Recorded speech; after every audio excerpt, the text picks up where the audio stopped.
Hey guys, I'm Props, and today I'm going to be making the Mandalorian's Grav charges from the show The Mandalorian.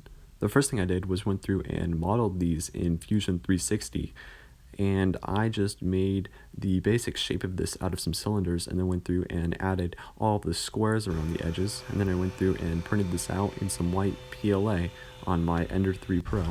Then I went through and applied some Bondo to the top of that, and then put on some filler primer just to give it a nice base coat and fill in all the lines. And then I painted it a flat black and then dry brushed on all of the silver along all of the sides, and then went through and painted the top of it a metallic red. Overall, these turned out pretty well. I liked how all the small details came out and really popped with the weathering that I did on this. And the red button definitely looks pretty good. It's not as chromed as it should be, but I don't have any other way to do this besides the way that I did. I printed out a few more of these, and these are all going to be for sale on my Etsy shop if you guys want to check that out. I also have a few other props that I've made over the past few years, as well as a few 3D printed things, which I've been making some videos on.